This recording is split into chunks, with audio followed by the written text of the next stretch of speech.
pour up, and press play. Yeah. You already know what it is. Back with yours truly. Another episode of ROC Solid. Like I tell you, man, if you on this platform, it's two things.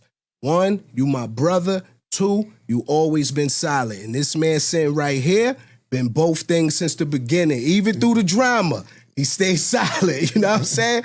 Welcome my G Cam to the building. You. Thank you for having brother, me, bro. Man. Appreciate Love, you, man. All Thank you day, for having man. me, bro. How you been, my G? Shit, everything good, man. Bless. Yo, bless, man, I see you fucking winning on winning, my brother. I'm so happy for you, man. Likewise. It is what it is. It's moving. Then you came up with the Fleet Talk. What made you get into this space, like the pod world and all that? So to be honest with you, first of all, thank you and congratulations to everything you got going on too. Because we was just talking before we started filming, and you had a bunch of shit going on that I didn't know about. And that's what it's really about growing. But as far as the pod space is concerned, this is what happened. To be totally honest with you, it wasn't about the pod. It was about this straight up honesty. Nori, he kept asking me, and shout out to Nori. Shout out Nori. And no, that's my brother. So he kept, me and Nori is damn near neighbors in Miami. Like, Nori literally lives 10 blocks away from me in Miami. So I'm bumping into Nori. He like, do the show, Ken, I need your drink champs. And I'm like, I don't know. I don't feel like doing drink champs. I don't want to do drink champs. And he like, yo, dude, because Nori, and Nori is my bro, so I'm going to be straight up honest. Yeah. When we was doing it, we had a situation, not necessarily Nori, but the niggas he used to be with had a situation in the streets with me and some of my niggas to where I felt Nori was part of that. And so I never really had a problem with Nori, but it's like, so let's say like this, like I'm just giving you an example. And me and Nori talked about it on the show. So let's give an example, right?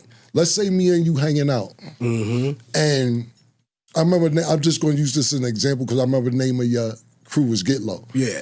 So the main nigga from Get Low, outside of you, was talking shit about me and then tried to get one of my niggas on my team to come at me. So I'm like, I spanked that nigga in a fight, and then I'm like, these niggas kind of dangerous, the niggas Nori used to be with. But we kind of deaded it. So me and Nori after that, I'm like, I don't know if I could trust Bleak like that. Cause them your niggas, yeah. Them your niggas. And you never said nothing to me about it. These are niggas you be with. So me and we good. Every time I'm talking about me and Nori super duper good, so I was hesitant to do it.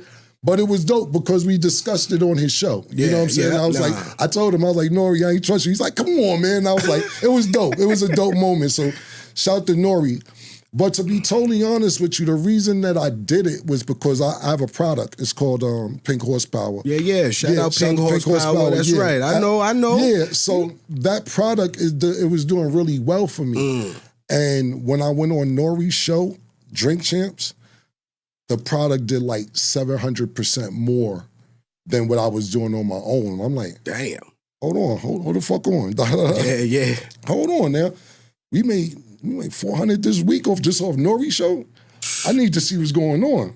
So then, shout out to Nori. So then I went on $1 million worth of game. Yeah. Shout out to Gilly and Wallow as well. Yep. I went shout on $1 million worth of game, and the same thing happened.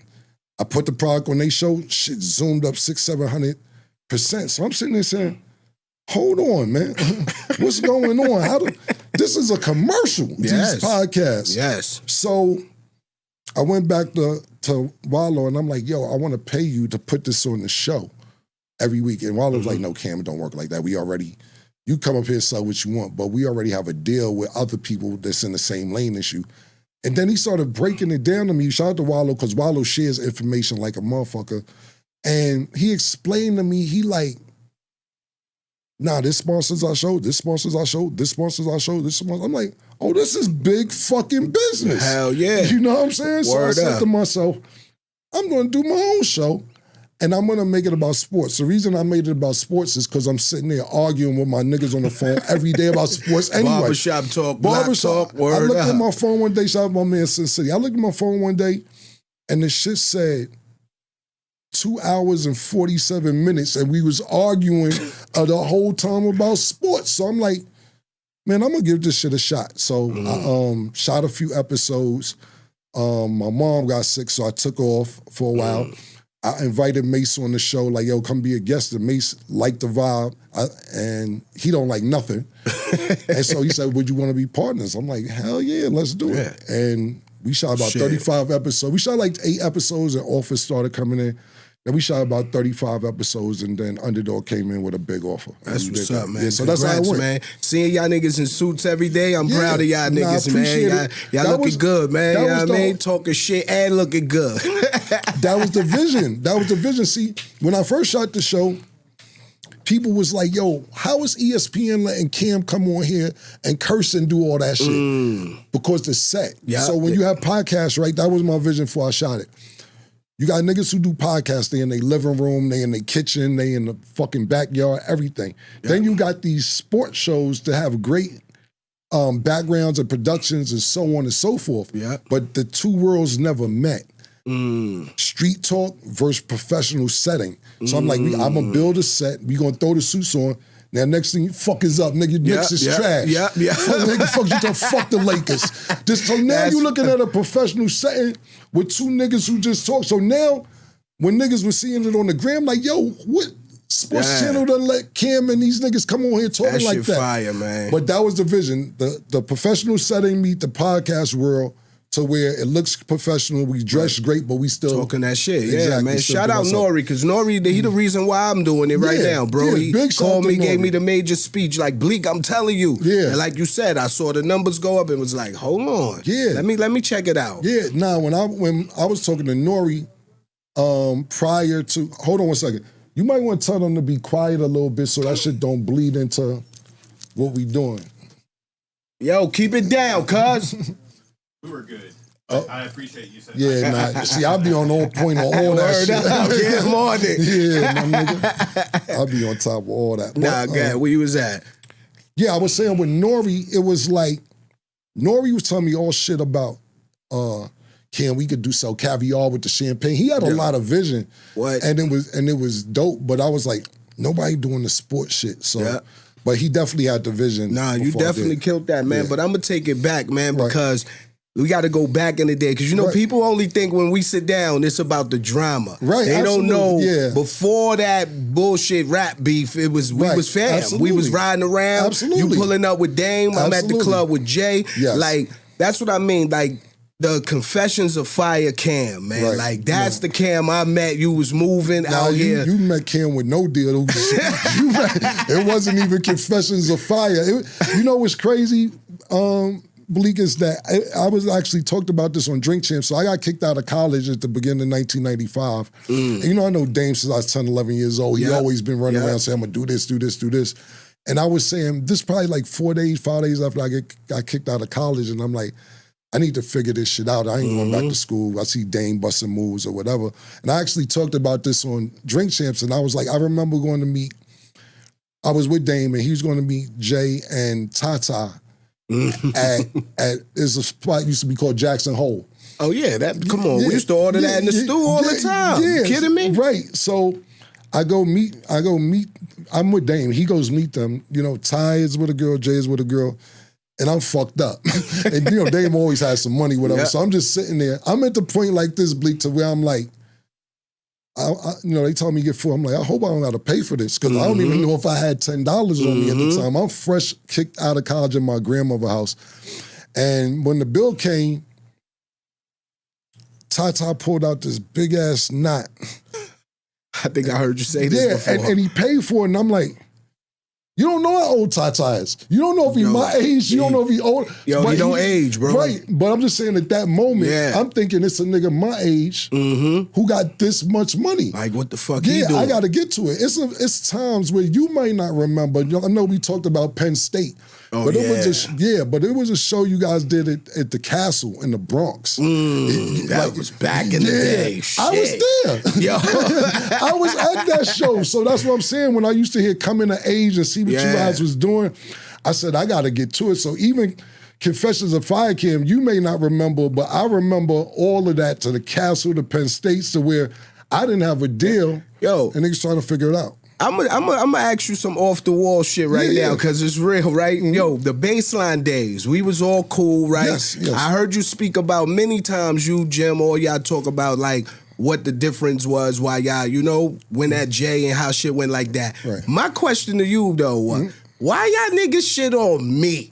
Meek? On me. What did I say about you? Let me know. Y'all niggas used to go, you was gunning at everybody, and I used to be sitting there like, yo, niggas just was my man. We gambling in baseline. Give me an example of what you told me, because I never remember. Yo, I remember watching the interview. It was something y'all was on. This when the DVDs was heavy. Right. And y'all niggas was like, yeah, and that nigga Bleak too, he could get it. It was you, Jim, and Sintin. And I'm sitting there, I'm like, wait a minute. I understand niggas got they boss beef. You know, it's always behind the scenes red tape shit. But I'm sitting there like, why niggas this me? I'm gonna keep it 100. If you don't point out a scenario, I can't yeah, it was just rap bullshit. But no. I just always wanted to ask you that, like, what I do? I never had a problem with you. So my thing was this, and I'm just telling you, like I said, this all water under the bridge. Me and you never had a problem. Never. So when I got, and like I said, you explained a lot just being Jay's friend. Mm-hmm. You know what I'm saying? And even with your interviews, I laugh and shit. I'm like, this is just the way this nigga is. You know what I'm saying? Even like what we talked about on my show. Word up. So even like to the lobby for a spot on my album, like that shit never even left out my mind. When the nigga said lobby for a spot, like not, I ain't here to get a spot on your album. I don't give a fuck. I'm not here to lobby for a spot on your album. Never went out. But I want to answer your question. Is that, so the way I felt was this, and I never had a problem with you. If I said something, it probably was just all mixed up, but I never had a problem with you. That's what I was saying. Yeah, like, we never had an argument, nothing. Nothing. The whole thing is the way, so it was a few things just for me. When I came to Rockefeller, I was at the point where I'm like, I'm coming into a scenario to where this is already laid out. Mm-hmm. This is done. These niggas is up. For me to even be a part of this is a big move for Dame even bringing me in. Mm-hmm. I'm very happy. So I always was like, and I'm exaggerating when I say this, but I'm like almost a slave. Like, can I hold the door for you? Mm-hmm. Yo, y'all niggas want something from the store? I'm on the store. Y'all niggas, no, you was definitely grind mode when you first came around, for sure. I never take that away. Right, and so I just, everything I did was like, we're not gonna fuck this up. And then, like I said, I just didn't know Jay's personality. Mm-hmm. And it was a time, and I'll give you an example, right? I had K Slay in the studio. Yeah, you told me that, yeah. No, I didn't know if I remember told you. And Jay was like, yo, be careful who you bringing in here, because what if I would have slapped the shit out the nigga? And I'm like, I didn't know. This is a word like, of my mother. Yo, rest in peace, K Slay. Rest like in peace. That's another thing about Slay that I respected. Like him and Jay had their differences, but Slay always fucked with me. Right. You know what I mean? Right. Me and Pap Absolutely. did a mixtape together, introduced me to Pap when Pap first was coming up. Used to always let me come on to bring my artists up to freestyle. Right. So I always respected that about Slay. Like he never threw me into the politics of what they had going on. Right. But I didn't know. But I knew K Slay had the drama hour where he's playing all the diss records. But it wasn't like he would play Nas records and not play Jay records. But I guess Jay was like, if you play Nas records, don't play my shit. Yeah, whatever. I didn't know that. So everything I did was like just basically trying to just make sure that I'm good. It was even a point where, like I said, the reason we did the New York City record, I guess, people was feeling the way Old Boy came out. It was doing good.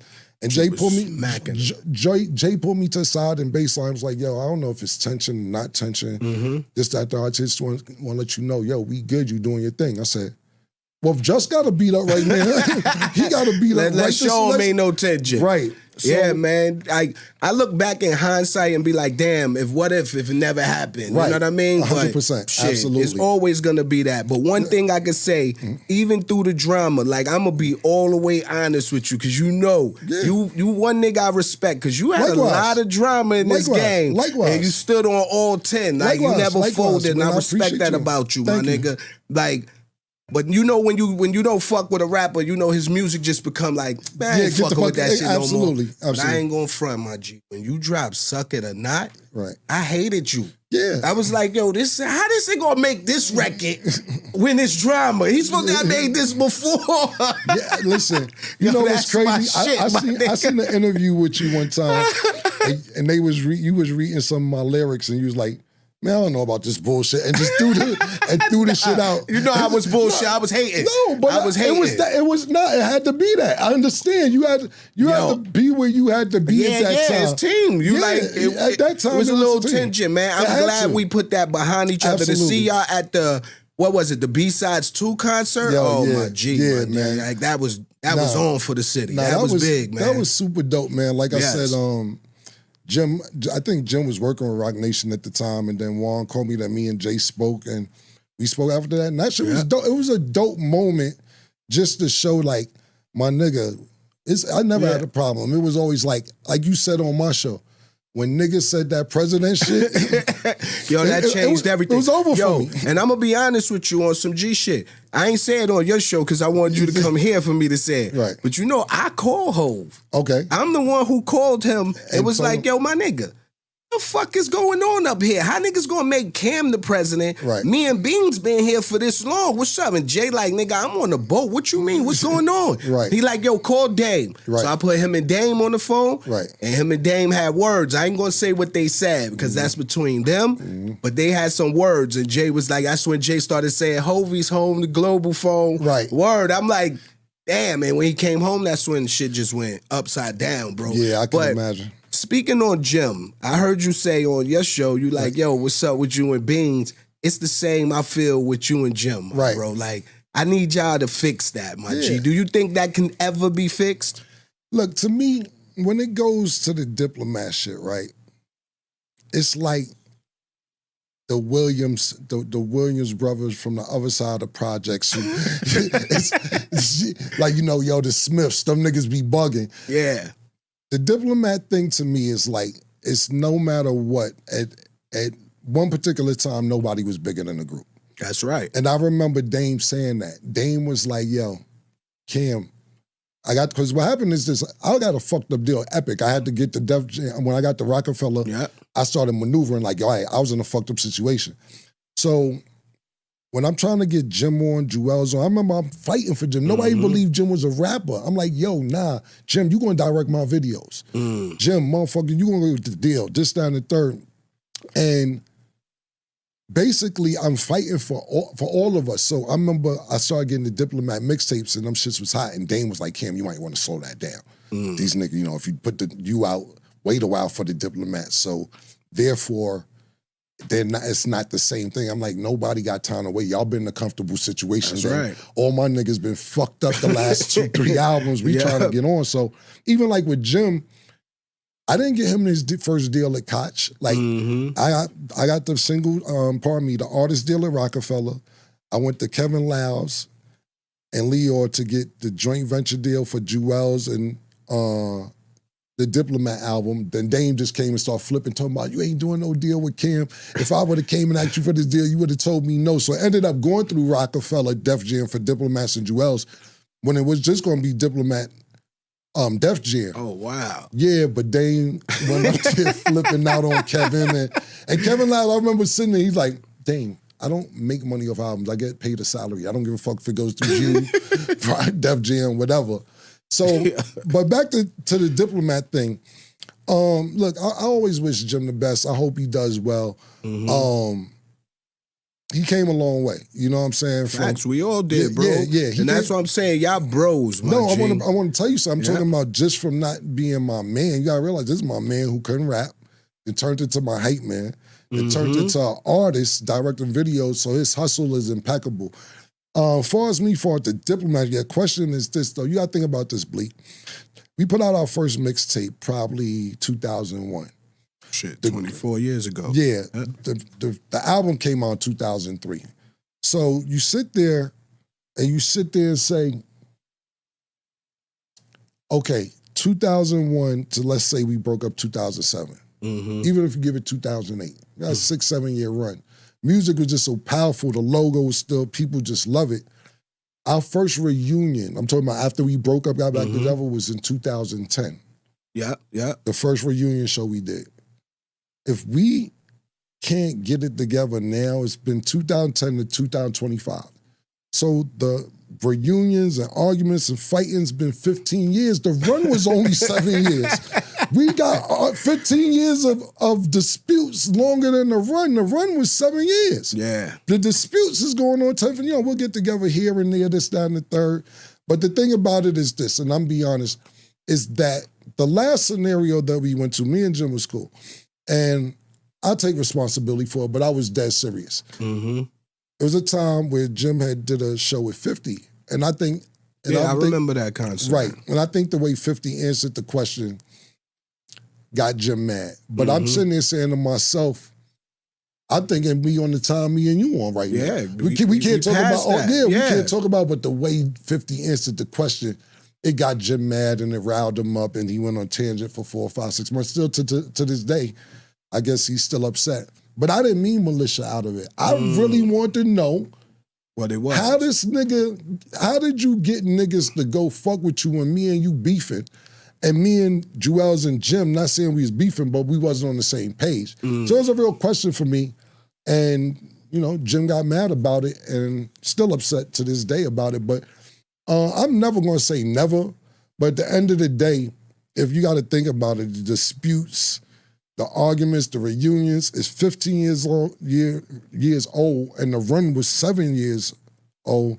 I don't know if it could never go right. He got records dissing me earlier this year, whatever. I don't really pay no mind. People send it to me. But you got to think about it. He put a song called Our Frenemies in like 2008. 17 years of diss records towards me.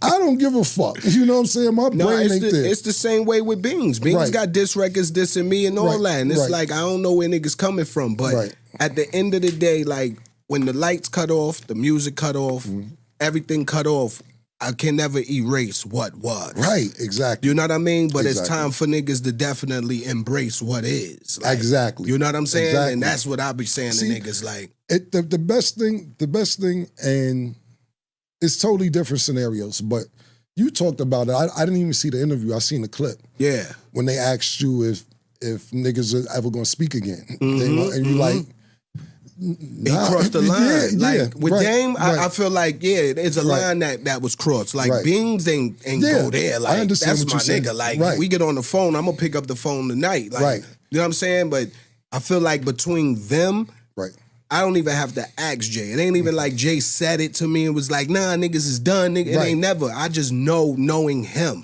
But the reason I brought that out, it isn't even about, because like Biggs my big bro too. Shout out to Biggs. Yeah, shout out Biggs, definitely. Yeah. Silent OG. Yeah, that's my big bro. So it's like this. For instance, right? And that's what I'm saying, right? I built a few different entities that's doing well. Right now, unless Jay feels like being nostalgic, or whatever, you're going to see those hats that you wear.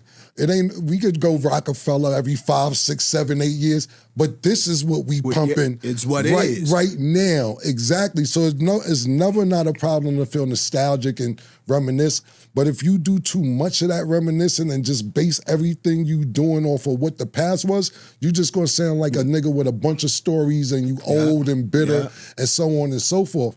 For me, it's about still creating and moving forward and making sure that when I do talk about old shit, we're going to talk about what's now, too. That's right. Because it's great to have memories and talk about everything. But imagine if the nigga Hov would just be talking about, yo, remember in 90? Hey, yo, remember? Hey, yo, remember when we was in 2000? Nah, we can talk about that. But this is what I got going on today. I just sold the company for $480 million. That's a you fact. Get what I'm saying? That's what it's about. He's not wearing Rockefeller hats every day. He's not. You understand? He's moved on. And to me, that's what it's really about. I love to reminisce and love to have fun. But if that's all we talking about, and I can't do it. Yeah, I can't do it. No, I feel you, bro. It's the same with the Rockefeller shit. I'll be on that. They be like, yo, let's do the Rockefeller shows. And it's like, bro, I can't do that. It's no more Rockefeller. Right, exactly. Like, it's just like what we doing. It don't even make no sense. Right. It's like everybody not going, and no disrespect to nobody out there like that. Nobody not going to keep themselves in shape. Everybody, some niggas looking sloppy still. I'm out you here. look. I got a trainer though. I got a trainer. I'm trying to get back. I right? juice every day, all type of shit. Some niggas you pull up, you be like, Right? Yeah, You word know what I'm up. You saying? be looking at niggas like, damn, fam. Exactly. Nah, that's a fact, bro. Right. So I wonder, we was talking off camera, but Right. how you feel about music? Will there ever be another Camron project? You know what's crazy? So I deal with different people on different things, and they ask me for albums all the time. I just think the landscape is different. Yeah. The tension span is shorter. An album, good album come out, that shit lasts 2-3 months. Not even. Right, no, 2 weeks. No, I'm talking about when we was coming out. 90s, Oh, yeah. 90s, early 2000s. Great album, 2-3 months you gotta run. That's a fact. A great album today, just what you said, 2 weeks. And that's 2 a weeks. great album. And that's a great album. That's a great album. So why am I gonna put my hard work in and get 2 weeks? I'd rather put out a single. You put out a single once every few months, let it bubble, see what happened, cool. Like me, I was touring off the same catalog from 2011 to 2019 till COVID. I was on tour when COVID hit. Same catalog. So I'm sitting there saying, that's when I realized like the music we made was a great time because I'm still doing amphitheaters, 1,500, 2,500 shit for 7-8 years straight. Same catalog. I threw new shit out here and there. But it don't make sense now. If I did a project, for instance, like I did Purple Haze 2, it's more of a mixtape than an album. But I toured it with my album, my catalog. And I sold out every venue. But the dope thing about that is this. So I was seeing people online talking about, Cam, I didn't get the new mixtape yet, but I'm going to cop it tonight. And by the time I get to your show Friday, I'm going to know every word. So now you ain't got to go to Tower Records. You ain't got to go to HMV. Niggas download it the day before the show, and they in tune. So I think that part is dope. But for me, if it ain't with niggas touring and making money off merch, and so many aspects that go into doing music, just to put a song out here and there, it's not worth it for me. If I could put it in a movie, a TV soundtrack, whatever, cool. But to do an album, I'm not just doing albums to put it out. They're not going to sell what they used to sell. And I'm not touring and selling merch behind it. The money's not worth it for me. I feel you on that. I figured another way out to get $72,000. You know what I'm saying? Yo, chill. I feel you on that. Right. One thing I feel you never got credit on, like a lot of these new artists is into the merch. Right. But you've been into the merch since day one, bro. And I feel like you've been overlooked for that. Like I've been sitting back and always trying to feel like, damn, how the fuck this nigga always got the hat? Always got the jackets, always got the hoodies. Like, but you always been like one of the niggas who started and still on the merch vibe, man. Like, you pioneered that shit for some of the East Coast artists, for sure. I appreciate it. To be honest with you, I ain't gonna lie, like I pioneered it. I see Wu-Tang, you know what I'm saying? I seen Wu-Tang thing. I seen Rockefeller. Like, whether me and you hung out or not, I soaked in a lot from Rockefeller. And watching, Jay and Dame get $120 million check for Rockaway. Watching Dame buy Pro Cats. Yeah. You know what I'm saying? Watching, I'm like, yo, hold on, niggas getting 9-digit checks off this?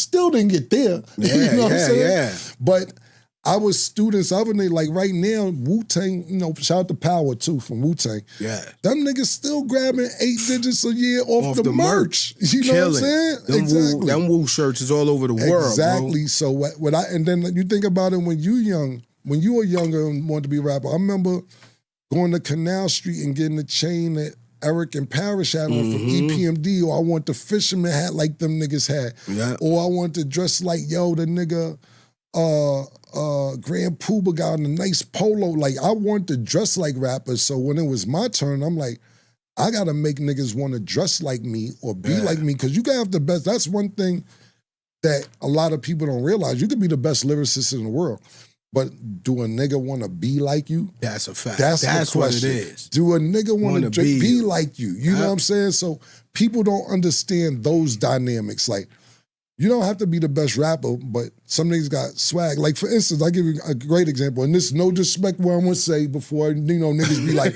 you're being disrespectful. To me, and I'm not saying he can't rap, I'm just saying out the group, Griselda, right? To me, the best lyricist in Griselda is whether you like Benny or Conway. And Westside is dope too. Yeah. But I think those two are better lyricists. But you want to be like Westside.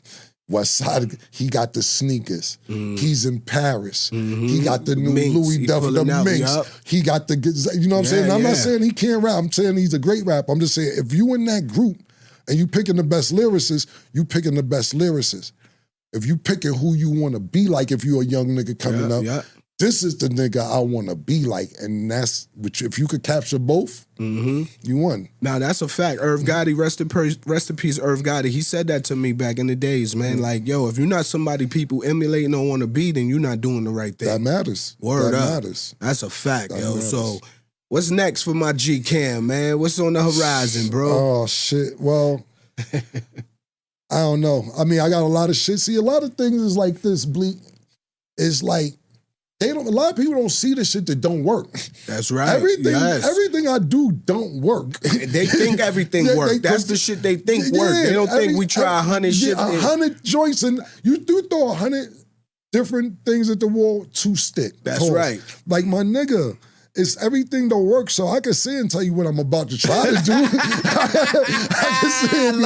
I can say and be like, yo, you know, I want to open up a dance studio for dancers. And, I'm exaggerating, but I'm sitting there saying everything. Nah, man, we got the clubs, man. If you want to fuck around, because we're about to open up these strip clubs in West Palm, Miami, and we just opened up one out here. So if you want to fuck around, anything that makes sense investment wise, I got some money. Word I got some we money got to some put shit, up. man. But Word. the one thing that's definite that's coming up, and hopefully this air by the time, but October 9th. I got a comedy show at the Beacon Theater. D. Ray Davis, Corey Holcomb, Tony Rock, Jay Farrow. Shout out to Ray Will Mills. Shout out to Outback Presents for putting it together with me. But I'm doing a comedy show, my first comedy show called The Killer Comedy Show, October 9th at the Beacon Theater. So hopefully we'll see how that goes. And if we do that right, we already laid out a tour for that if it goes right. So that's the next venture I'm jumping into. That's dope, man. That's dope, man. Like to see this shit, man. Comedy shows, talk shows. Yo, you into everything. I heard you got a book coming out, too. Yeah, you still fucking with that? Yeah, it's a book called, it isn't named yet. I just picked the right I'm going to pick. But I'll come back on the show again when it's time for that. That probably ain't till like April, May or some shit like that. Yeah, the book going to be serious. They've been asking me to write a book forever, but I keep telling them Jay's still active. He got to go away.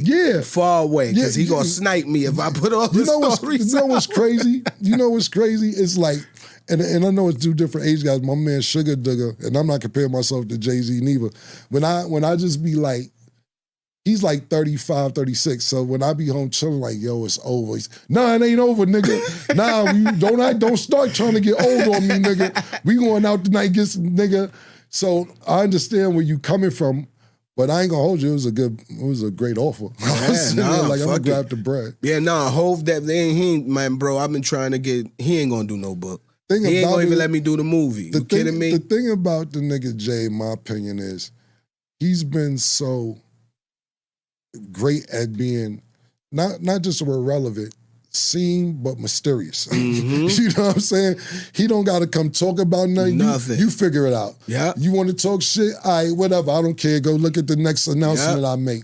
So it's always a mystique and a mysteriousness behind him, but it ain't like you don't see him. No, you know that's a fact. He ain't outspoken like that. Right. Like, that's another thing. Like, I ain't gonna front Cam. Nigga fuck with you be on their ass. Like, I just seen you had little drama. This nigga making 100 rap songs about you, man. It's like, damn. Yo, bro, like, I swear to God, I don't be wanting no problems with nobody. But what I will say is, just leave me alone. Please, please. Just leave me alone. Yo, word, I heard the homie made a bunch of rap songs. Nigga sent it to me. I'm like, oh, man, this is different. I booked the nigga. I seen that. Yeah, it was fun for me. I seen that. Because he still was doing songs. And shout out to, I don't got no problem with that nigga. Like, we straight too. But the thing about it was like, I made a mistake. So basically, I was talking about the B-list black actors, how it was fucked up for them. And I called him Omar Gooding Jr. And his brothers, he was pissed, his brother's Cuba, and the nigga went on a tangent. I'm like, I apologized on my show. That's how bad it was, Bleak. I was like, my bad, I'm sorry. I didn't mean to do it. Did another song. I went under his comments. I said, bro, I don't want no smoke. Did another song. I'm like, Yo, bro, I'm trying to be somebody different, bro. Word up, you know man. The rap shit is crazy, Yeah, man. And niggas gotta start, like, I feel like we at the age now, we was talking off camera where that rap facade, that shit gotta come. It gotta come on, bro. Bro, when niggas be talking tough and screaming all that, it's two things. I'd be like, you pump faking, and then or if you're not pump faking, I feel sorry for you. Yo, that's a fact, yo. Over 40 or even let it 45, go. Yo, let it go. Let it go. That's like, just where I'm at. I know niggas can't be mad. You be like B-list actors, B-list rappers. Bro, I seen a list where they had the 50 worst rappers. Yes. And I was on there. I was dying. Like, damn, niggas true me. They put me on the list. That's like, crazy. damn. Yeah. But then I just dropped the project, right? And they dropped the new whack 50 list. So, and I ain't on it. So I said, damn, did I get myself off the list? Off the list, right, exactly. But see, that's the thing about it too, Blizz, is that it's more like, bro, it's like, for instance, right? You gotta realize to a lot of people, they grew up with you, us, whoever, Nas, Jay, whoever. So when you start doing shit that they grew up to, they get mad. You know what I'm saying? Like, yo, nah, nigga, like, you was my hero, nigga. You know what I'm saying? Like, even like the homeboy, the Omar Gunn shit. I see niggas in my comments talking about, nah, Cam, you gotta go back to him. I'm a 52-year-old man from Michigan.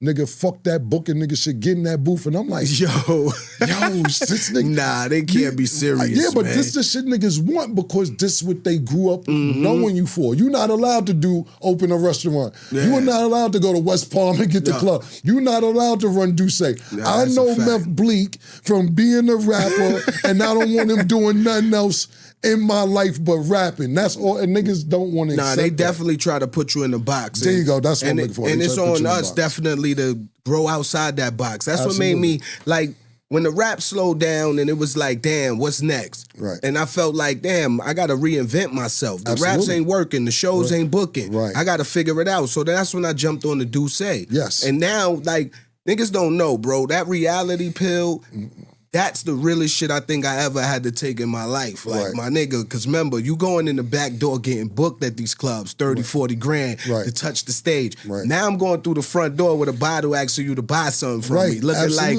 a major, like I fell down the ladder. And I had to put the pride to the bottom and get it cracking, bro. But a lot of niggas don't know how to accept when it's over and it's something, you got to pivot to something new. Bro, you couldn't have said that better. It's mad niggas that don't know it's over.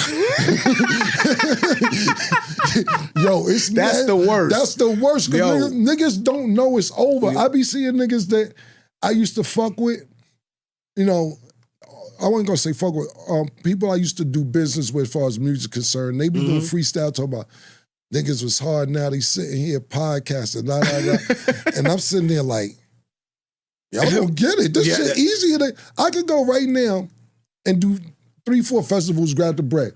Why would I get on a plane, fly around, be bothered with niggas? Risk your life. I could get, risk your life and be somewhere different. You know what's funny? I seen it today. So I guess when I asked you when you was on my show, I guess he just seen it today, Choke No Joke. Oh, yeah, I did see something from Choke, I swear to God, I seen it today. And he was like, Cam, my jaw is fine, I thought you was a rapper. Now you podcasting? What you doing? I'm like, oh, yeah, I seen him say, welcome to my world. You try to be like me. Yeah, I seen that, and I'm like, bro, I'm not trying to be like nobody. I didn't see that part, but I'm sitting there saying, bro, if I go watch sports and go talk about it, why wouldn't I go do that? That's a fact. What I'm saying? And another thing, too, this platform, you need personality to carry a show, bro. Absolutely. Not anybody could just sit there and talk and you want to hear them talk for 50 minutes. Bro, it's like, huh? I lost money on investments for people that I thought could talk. And they can't. Just because you've been around music don't mean you could talk about music. Just because you've been around sports don't mean you could talk about sports. Just because you've been around something and you have knowledge in that area, coming on this microphone in front of that camera and making it sound good, that's a totally different thing. That's a fact, yo. And like a lot of people think it's easy. It's not easy being able to carry a show and keep people entertained. Absolutely. And you know, stay on course, man. Because a lot of people I watch in this space, not shitting on Choke No Joke or any other journalist. Get your money how you got to get it. Right. But a lot of niggas choose to dig the dirt.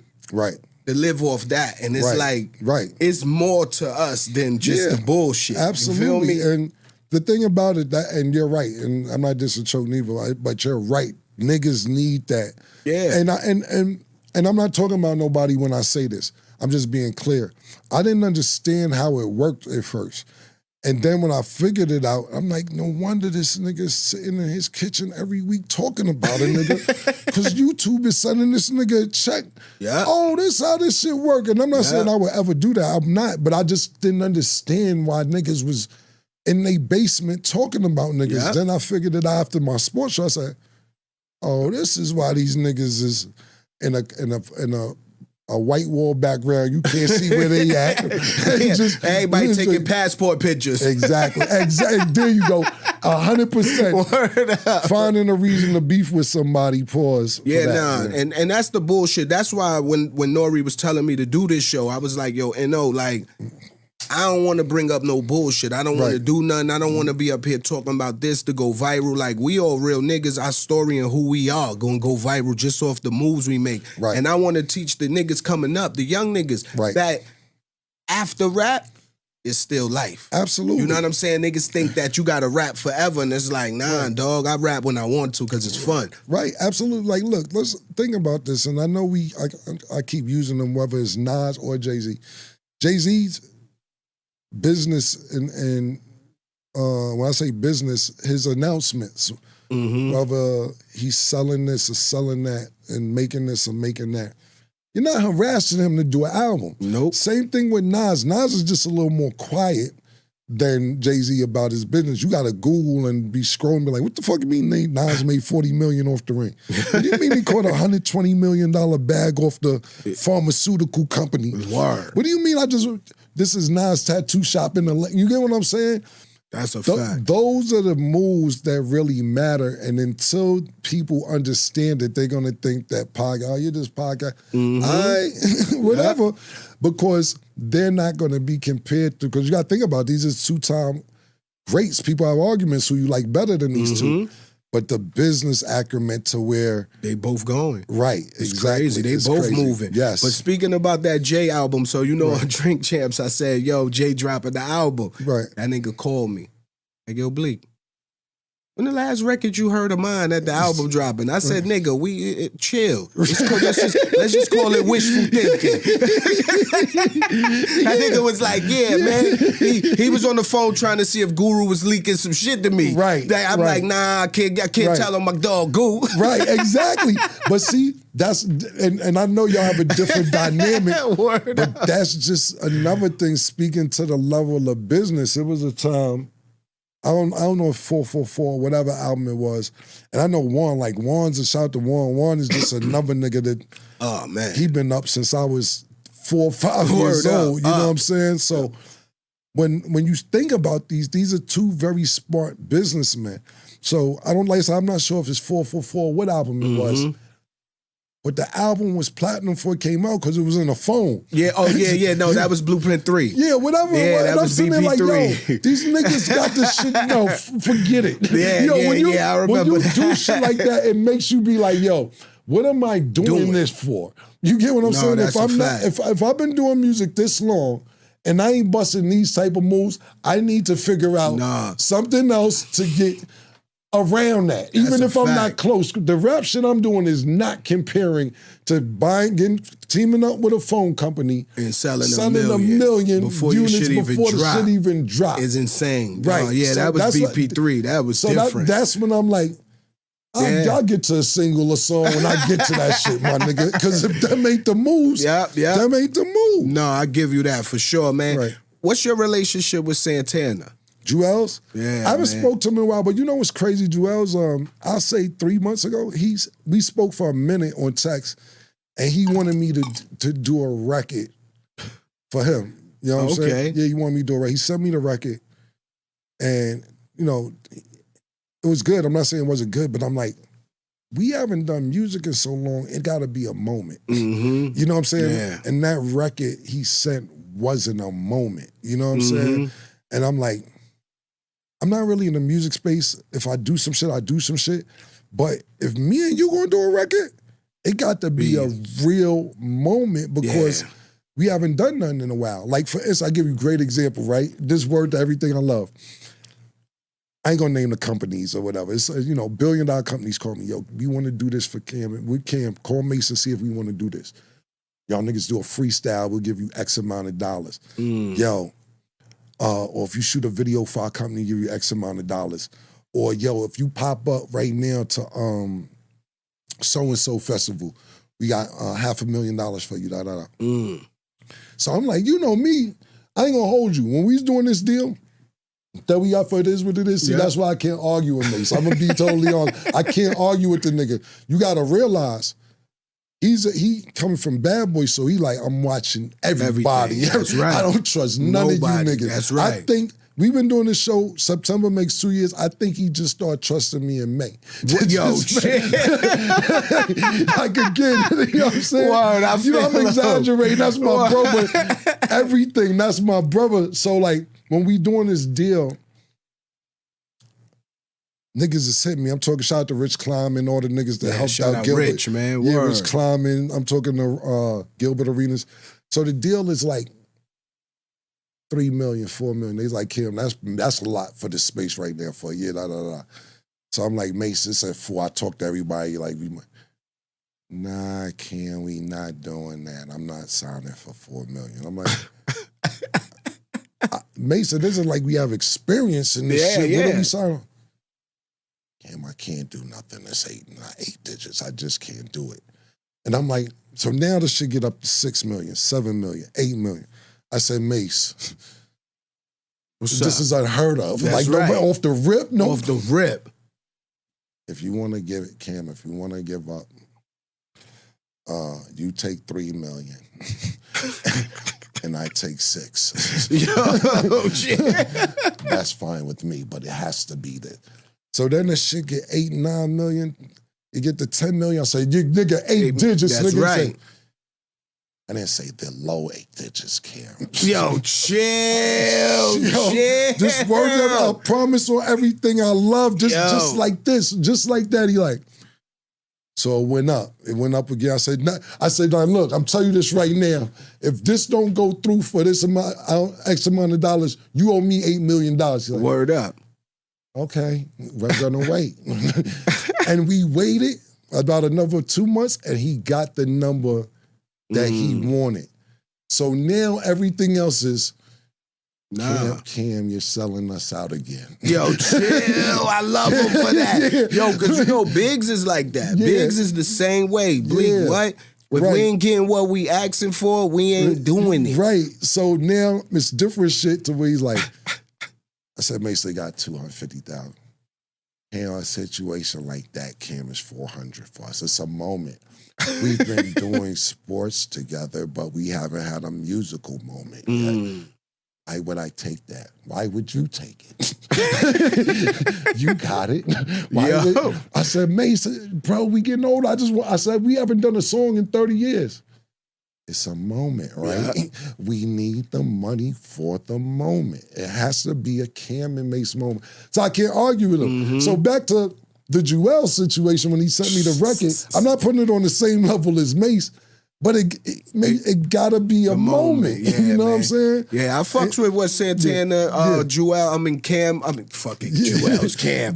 Jewel's and Jim out there doing, they got the bud moving, the music moving. Absolutely. Like, I just would love to see the Dipset together. Like, I don't like to see the bullshit back and forth online. I'm not on this it, and bro. that. That's why I respect that you don't go back and forth with the shit like that. Because that's how I am. I watch niggas say shit and it's like, yo, fam, I can't say nothing because then it's just going to be your turn, my turn. Your turn, my turn. And listen, it never let me tell you something, bro. Not to cut you off, Blizz, but it's like this. We just talked about it. You be playing with me online, I'm gonna play with you online. That's right. They say something about me, I ignore it because I don't want to do that with them niggas. I love them niggas. I just see you get that for that, man. Like, bro, and me and Un spoke after that. But the thing about it, what happened with Un was that he did an interview on Vlad. And he said some shit, Dame and Jay and Cam. Hey, Dame and Cam, hold on. Cam. Like, how I get in that picture? How I get in Steve Stout. They want me out the industry, and I'm like, yo, bro, where this came from? I'm like, you gave me a chance. Biggie took me to you. You gave me a chance. I have no problem with you. So I called a mutual friend, shout out to Jacob York, you know what I'm saying? And he told, yo, tell Kim I'm just trying to move the algorithm. What? Yo, chill. Yo. I was like, yo, what? He wanted to move the algorithm. Everything I love, he said, tell Kim I'm just trying to move the algorithm. So we spoke after that. I ain't no problem. And I was like, I dig, ain't no problem. We spoke. I seen none. I went to Jacob's house, this, that, and the third.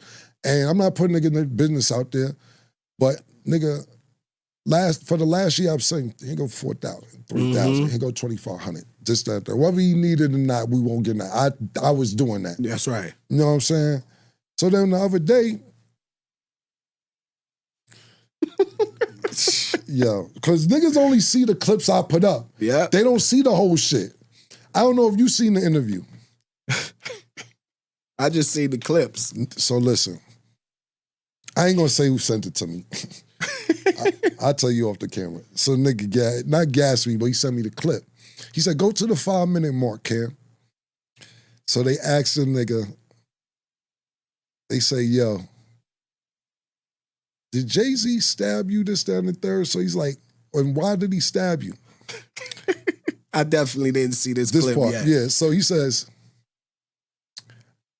Jay didn't stab me, you know, somebody in the entourage we won't get into, but they're like, why? And it's like, it could have been a bunch of reasons why. It was a bunch of reasons why. Who knows? He said, so now, pause that, what I just told you. This one I'm signed to Un. We in the studio, out a song called Fuck You. We're rehearsing that song for a show. It's me. He said Mace, but I know he meant Jim. Mace wasn't there, it was Jim. And all Un niggas from Brooklyn, the staff, everybody in there. So we rehearsing, Dame come in at this time while we rehearsing, and the song Fuck You, and we kind of like, fuck you, fuck you, fuck you, kind of like pointing at Dame. And to this day, I don't know why. But, you know what I'm saying? But you know Dame crazy. That's right. Dame Dolo. Dame walk in the middle of the whole shit like, yo, fuck y'all niggas too. Fuck you talking about? Yeah. So he's like, the song went off, so he like, yo, Kim, Jim, let me talk to y'all. So he's bringing us outside. He said, yo, don't do that no more. He said, you got these Brooklyn niggas thinking that we ain't united Harlem niggas. What the fuck is that about? And I'm like, I don't even know what it was about. The song was on. I said, yo, he made me feel like shit. I felt like shit. You know what I'm saying? Yeah. I was like, my bad, bro. Cool. Boom, back to Un. Un tells this story on the dialogue shit the other day. Well, Cam and Jim and them niggas, or Macy says, walked in and started screaming, fuck you with Dame when he walks in. And then 3 to 4 days later, I'm stabbed. So I don't know. Yo, chill. Yo, bro. Nah, he ain't say that. Everything I love, my nigga. And I'm like... So he like, Dame put the hit out. Yeah, basically. So Dame called his artist, though, for the hit. Yeah, this what I'm saying. Yo, fair man, I didn't even put that clip up. So I'm like, bro, why? So you implicated me and Dame and Mace. And why niggas stabbed you. He know exactly why that shit went down. Yeah. So, he know. Yeah, so I'm just like... I don't believe he said it was because y'all was saying fuck he said, chill. He said those could have been one of the many reasons, but that's what he said. Yo, that's crazy. I got to watch that clip, man. I'm going to send it to you like they sent to me and go straight to the 5-minute mark. That's a fact, my G. Well, I ain't going to hold you, my nigga. I appreciate you pulling up, my brother. Come on, man. Listen, I'm coming to the restaurant tonight to eat. Yeah, man, I'm going tonight. Word, man. I'm going to come fuck with you and anything else you got going on, man. I'd love to be a part of it, Come on, my brother. We got a lot of shit planned.